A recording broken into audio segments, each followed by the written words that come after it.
They say they believe, but their hearts are filled with lies. Have you ever met someone who says all the right things, but their actions tell a completely different story? It's a feeling that can leave you confused, even hurt. The Qur'an, in its profound wisdom, addresses this very human experience, describing a group of people known as the hypocrites, or asterisk.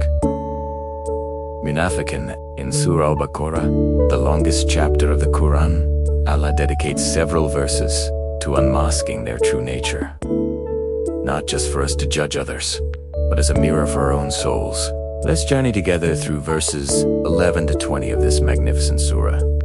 We'll explore the signs, the warnings, and the powerful parables Allah uses to describe those who waver between faith and falsehood.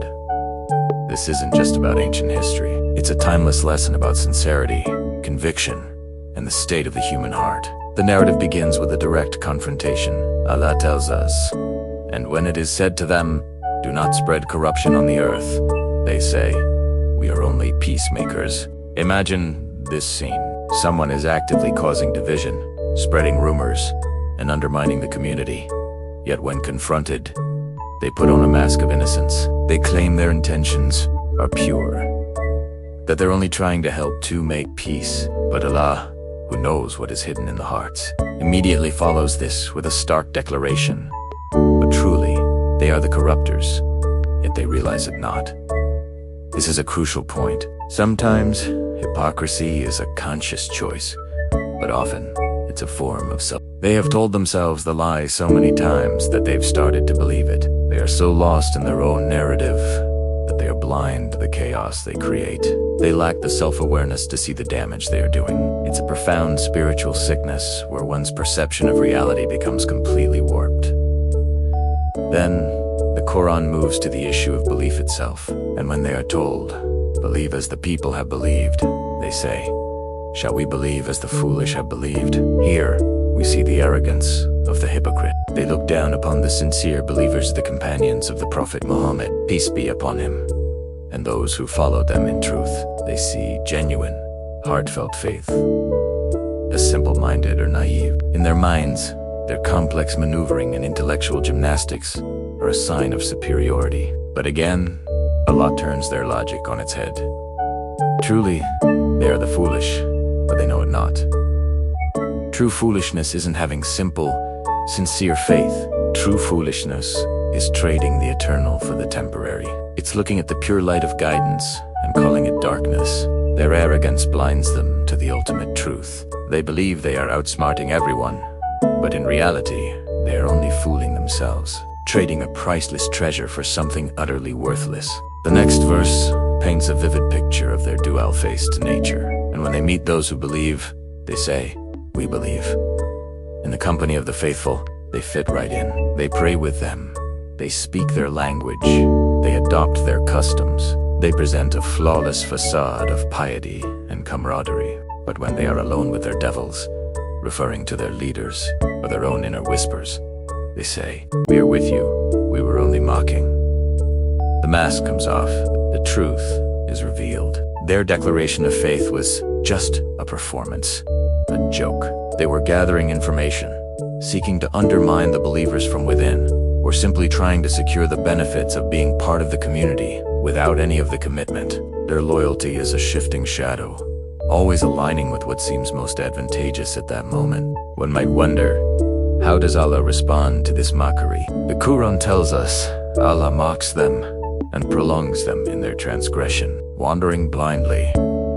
This is a terrifying thought. It doesn't mean Allah is engaging in petty ridicule. Rather, it means Allah allows them the rope to hang themselves. He lets them think they are getting away with their deception. He gives them success in this worldly life, which further solidifies their arrogance and makes them sink deeper into their delusion. They are wandering in a darkness of their own making, and with every step, they believe they are moving forward, when in fact, they are only getting more lost. This leads to a powerful summary of their spiritual state. They are the ones who have bought error in exchange for guidance, so their trade brought no profit, nor were they guided. Imagine a merchant who is given a chest full of priceless diamonds but trades it all for a handful of shiny pebbles. That is the trade the hypocrite makes. They are given the clear, illuminating guidance of the Qur'an and the Prophet, but they exchange it for the darkness of doubt, deceit, and disbelief. It is a worst possible transaction, a spiritual bankruptcy from which there seems to be no recovery, because they don't even realize they've made a bad deal. To help us truly grasp this concept, Allah presents us with two powerful parables.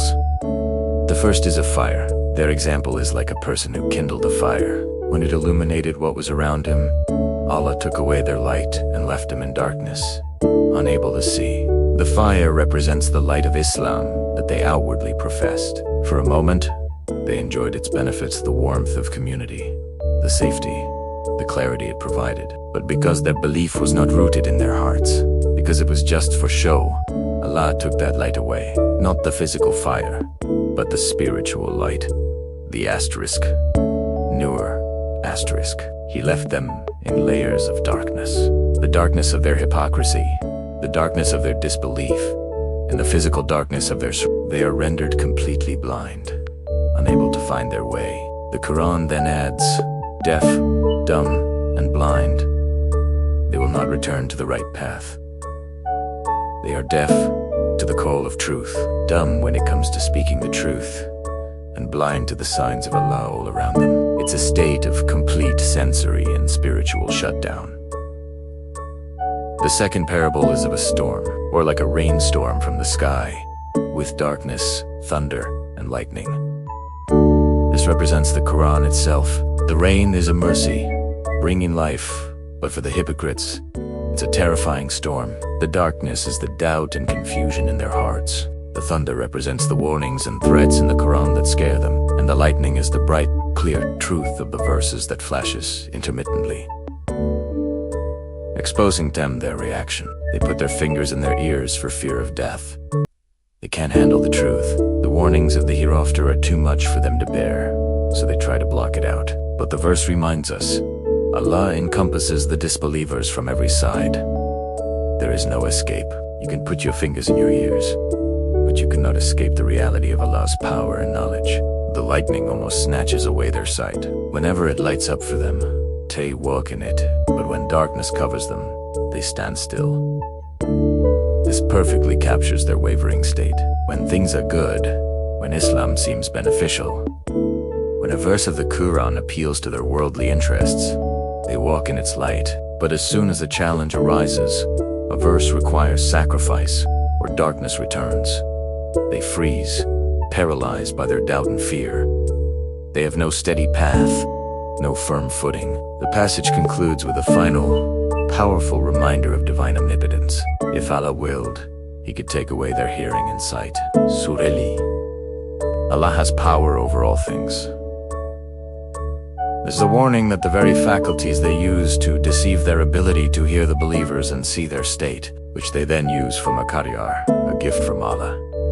He could snatch them away in an instant. It reinforces that everything we have is from Him, and true power belongs to Him alone. These verses are a deep, psychological and spiritual profile of hypocrisy. They teach us that faith is not just a word we say, but a conviction that lives in the heart and shines through our actions. The story of the hypocrites is a solemn warning.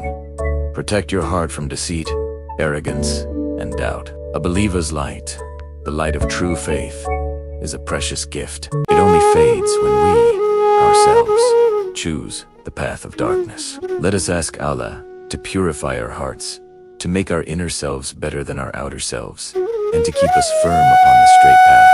Thank you for joining me on this reflection. If this was beneficial, please consider liking this video and subscribing for more journeys through the Quran. May peace be with you.